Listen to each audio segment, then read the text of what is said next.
ప్రియమైన వారలారా, ఎలా ఉన్నారు? బావున్నారా? ఈ ఉదయకాలము ఎలా ఉన్నది? ఈ దినం ఎలా ప్రారంభించారు? దేవునితో మాట్లాడినారా? వేదమును ధ్యానించినారా? ఈ దినము యోచించి చూడండి. కనుక వేదమును ధ్యానించి యేసువైపు చూసి ప్రార్థించి యేసుతో ఉండడం మనకు ఆశీర్వాదము, సరేనా?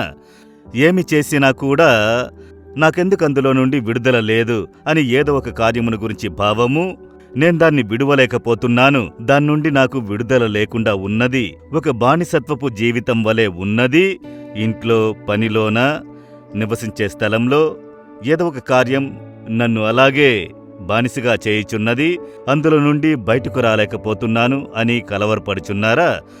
వేదగ్రంథంలో రోమా 7వ అధ్యాయం 24వ వచనములో ఒక దైవజనుడు చెబుతున్నాడు, అయ్యో నేనెంత దౌర్భాగ్యుడను, ఇట్టి మరణమునకు లోనగు శరీరం నుండి నన్ను ఎవడు విడిపించును అని చెబుతున్నాడు అని ఆయన చెబుతున్నాడు. ఆయనేం చెప్తున్నాడంటే, నేను చేయగోరు మేలు చేయక చేయగోరని కీడు చేస్తున్నాను, మేలు చెయ్యాలన్న ఆశ ఉన్నది, మేలు చెయ్యలేకపోతున్నాను, కీడు చేస్తున్నాను, పరిశుద్ధంగా జీవించాలన్న ఆశ కలదు, జీవించలేకపోతున్నాను, పాపం చేస్తున్నాను. కనుక నాలో ఏదో ఒక కార్యం నన్ను బానిసనుగా చేయుచున్నది. కనుక నిర్బంధించబడిన మనుషుడను నేను, ఎవరు నన్ను విడిపించును అని పరితపిస్తున్నాడు. కనుక మీ జీవితంలో కూడా నాకిది తప్పని తెలుసు, విడిచిపెట్టలేకపోతున్నాను, ఇది చెయ్యకూడదని అనుకుంటున్నాను, చేస్తున్నాను, ఇది మాట్లాడకూడదని అనుకుంటున్నాను, మాట్లాడుచున్నాను. కనుక నాకు మించిన ఏదో ఒక కార్యం నన్ను బానిసగా చేస్తున్నది, ఎవరు నన్ను విడిపించేదరని ఉన్నట్లుగా ప్రశ్నించుచున్నారు. బయటకు చెప్పలేకపోయినను లోపల నుండి ప్రశ్న వినిపించుచున్నది. కొన్నిసార్లు అందరికీ విడుదల ఉన్నది, మనకు విడుదల లేదు, మరణము తర్వాత అన్న ఆలోచన కలుగును, అది సాతానుని తంత్రము, అది అంతలేదు, జీవించేంత వరకు ఇలాగే ఉండాలి, నీవు చివరి వరకు బానిసగా ఉండాలన్న ఆలోచన సాతానుడు కలుగజేయును.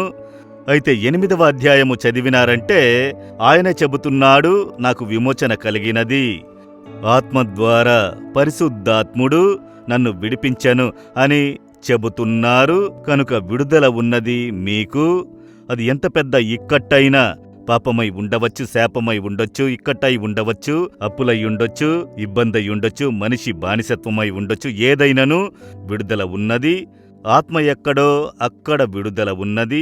కనుక ఆత్మదేవునికి మీ జీవితంలో స్థలము ఇవ్వాలి. పరిశుద్ధాత్ముడు మీలోనికి వచ్చినప్పుడు ఆయన విమోచకుడైన ఆత్మైన వారు ఏవేవి మీరు విడవలేమని అనుకుంటున్నారో, ఏది మిమ్మల్ని బానిసలుగా చేస్తున్నదో అందులో నుండి మిమ్ములను విడిపించి ఒక విమోచన సంతోషమును ఇచ్చును. చూడండి, అది పరిశుద్ధాత్మ వల్ల కలిగే ఒక సంతోషము.